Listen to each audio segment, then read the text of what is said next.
GMC teaching हस्पताल गुजरांवाला में जेर इलाज मरीजों को बगैर नेबुलाइज मास्क के नेबुलाइज किया जाने लगा। ट्रॉमा फार्मेसी में इमरजेंसी मरीजों और उनके पेशेंट डोर फार्मेसी में मरीजों से मुतल्लिक अद्वियात का फुकदान। जीएमसी टीचिंग हस्पताल गुजरांवाला में जेर इलाज मरीजों को बगैर नेबुलाइज मास्क के नेबुलाइज किया जाने लगा। ट्रॉमा फार्मेसी में इमरजेंसी मरीजों और इन पेशेंट डोर फार्मेसी में मरीजों से मुतल्लिक अद्वियात के फुकदान। लवाहिकीन हुए परेशान। अद्वियात की दस्तयाबी को यकीनी बनाने के साथ साथ करप्ट माफिया के खिलाफ कानूनी कार्रवाई करते हुए केस नैब के हवाले किया जाए। गुजरांवाला से उज़मा शहीन की रिपोर्ट के मुताबिक वज़ीर आला पंजाब, चीफ सेक्रेटरी, सूबाई वज़ीर हेल्थ और सेक्रेटरी हेल्थ के दावे धरे के धरे रह गए। गुज़िश्ता रोज गुजरांवाला में सेक्रेटरी हेल्थ अली जान का विजिट नाकस रहा।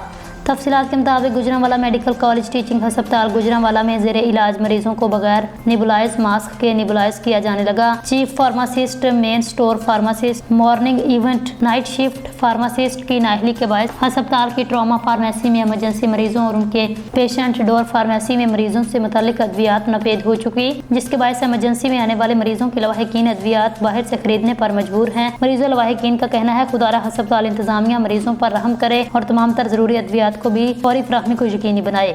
मुतअद्दिद शिकायत होने के बावजूद कोई नोटिस लेने वाला नहीं। आखिर कब तक हम इन जैसे माफियाज के हाथों लुटते रहेंगे? मरीजों लवाहिकीन ने वज़ीर आला पंजाब से दर्दमंदाना अपील की है। हस्पताल में तमाम तर जरूरी अद्वियात की दस्तयाबी को यकीनी बनाने के साथ साथ इन जैसे करप्ट माफियाज के खिलाफ कानूनी कार्रवाई करते हुए केस नैब के हवाले किया जाए ताकि पंजाब के गरीब मरीज और लवाहिकीन दिन ब दिन बढ़ते हुए संगीन मसाइल से महफूज रह सकें।